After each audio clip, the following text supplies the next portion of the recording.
Welcome back to the channel. Keith here from Commando Hoop Celtic. So I'm basically going to grade the 12 teams in the Scottish League, their stadiums, what I think of their grounds, pitch wise, capacity, the look of the stadium. I'm going to rate them. It's not the English Premier League where you have like 20 plus thousand seater stadiums and majority of grounds and FIFA approved pitches and looking good. The Scottish League is very underrated, and unfortunately, majority of people in Scotland go for the likes of Celtic and Rangers, Aberdeen, Hibs, and so. But you know what? It's about the local communities backing their local teams, and unfortunately, a lot of them don't get the attendances as they previously love to get. But let's talk about it now. At the moment, with this pandemic on, you get to see the stands being emptied and have a look at what's around you. So I'll kick it off with number 12, has to be Ross County, the Global Energy Stadium, 6,000 up in Dingwall. It's the furthest trip for the Glaswegian teams. It's a shit stadium. No offence. It's tiny.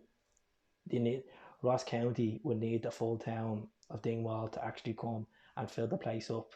That's how bad it is. Like, the pitches doesn't look great. They so obviously with the Highlands weather it's a knock-on effect. But out of 10, I'd rate the stadium.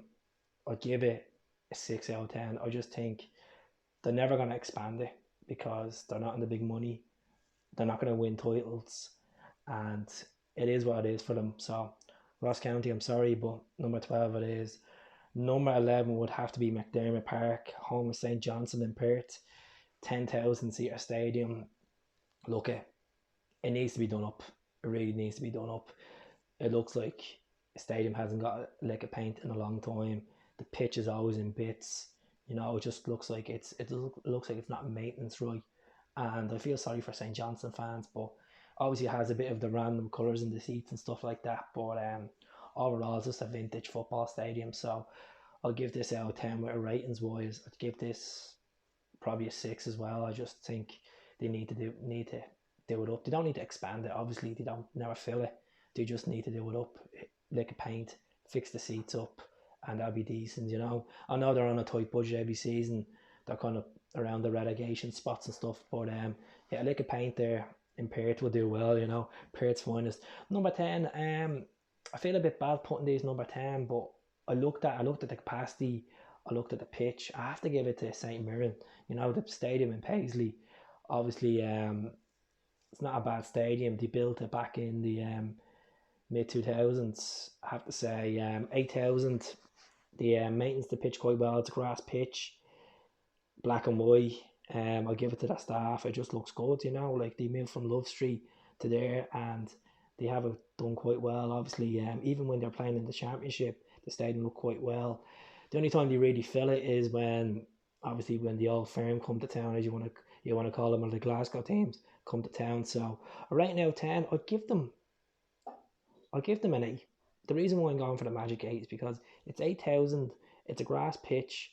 Fair enough, back a few years ago, they got under a lot of criticism for the way they dealt with the pitch, but they've really raised the game, and it's one of the best pitches in Scottish football. So I'll give it an 8 out of 10. I'll move on. It'll have to be Hamilton. Hamilton next. Obviously, this is the Fountain of Youth Stadium, 6,000 artificial pitch. Obviously, red and white for Hamilton. It's not a bad background. The only thing that turns me off about Hamilton is obviously they have the steep stands, the second tier stands on the front, and then obviously where the camera is, the back of the goal has no stand, and that's where they went. That's where the points wrong went there. I know they don't fill the stadium all the time. Obviously, when the big teams come to town, they start making a bit of money off it. But an overall rating out of 10 for the Hamilton Stadium, I'd probably give it a 6. I just think the artificial pitch puts it down. Like, it's a nice look stadium, but overall, it's the pitch. I'm not a big fan of artificial pitches, but with Scottish weather, that's the way it goes. Number 8 would have to be the Tony Macaroni Arena, the home of Livingston FC. I like the look of the stadium. I really do. I think the black and yellow stands out well. I like the way it's all closed in as well.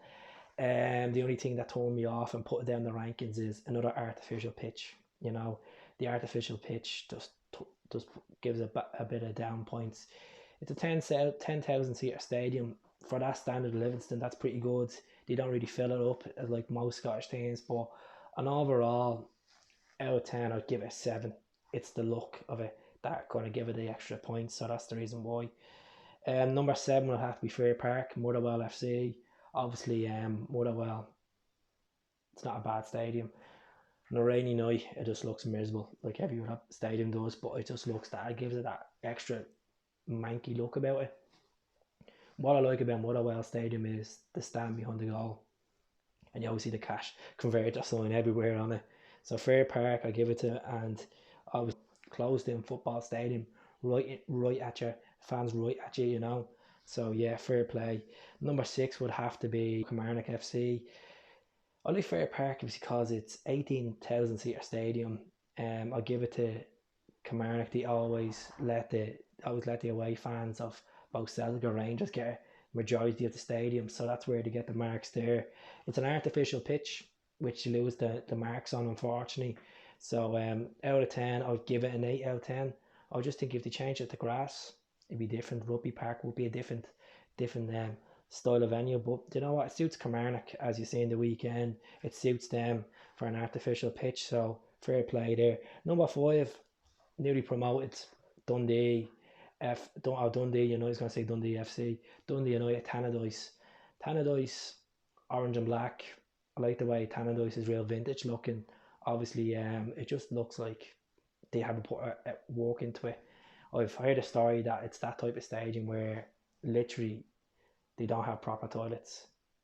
It's all these like just plastic toilets made and that's it. But I don't know if it's true or not, but I like the way it's a grass pitch and the big stand right in the telly as well. So that's why the reason why I put number 5, Tannadice, and there's talks that they're going to be getting a new stadium in the near future as well. So fair play. Number 4 would have to be the Stoke of Scottish football, Pittodrie, Aberdeen FC, 20,000 seater stadium, down with the seaside. It's up north of Scotland. The winds will cut you in half. It's always, every time majority of teams go up to Aberdeen, there's always a breeze. And it's always the ball bobbles, windy football. But you know what? I'll give it to Aberdeen. They make it vintage looking. It looks quite well. They done it up in the 90s, and Aberdeen were a power force where the Pittodrie used to be a full house. So fair play. Number 4. Number 3 would have to be Easter Road, the home of Hibs FC.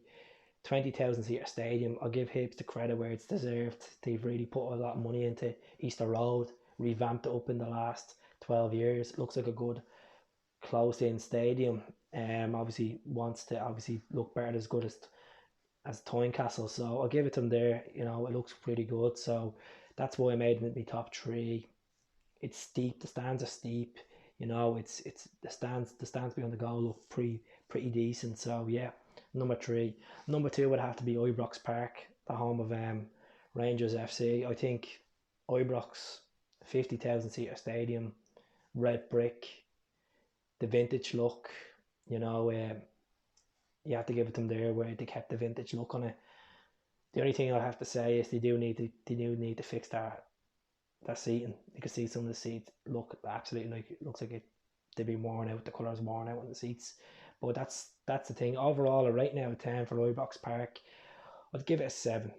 I just think overall, like, it's a closed-in stadium which benefits Rangers, and they have the big stands as well. Also, as the stadium where it's situated as well, it's easy for transport. So I'd give it a 7. And number 1, that'll have to be the home of Glasgow Celtic. The reason why I went with Celtic, not because I'm a Celtic fan, what they have invested in since the mid-90s into that stadium, it's been unbelievable. 60,000 seater stadium, Celtic Way looks quite well. They've done it up. It's a nice layout. It's a beautiful way to walk up. And then you got the statues as well when you get to the top of Celtic Park. They invested in the lighting. It looks pretty good. You know, it's user friendly. It's easy to get around. It's not a nightmare. So Celtic would get number 1. Let us know what you think of the stadiums. Let us know what your trips have been like around these stadiums. Unfortunately, Hampden didn't make it in because Hampden's not a part. But it's the National Stadium. I've been to Hampden. I'm not impressed with it. An absolute shithole of a stadium. Every time I go to Hampden, I get food poison as well. So don't rate it. And maybe one day Tynecastle, maybe. So that's it from me tonight. I hope you enjoyed the video and subscribe to the channel. Hell, up to 7.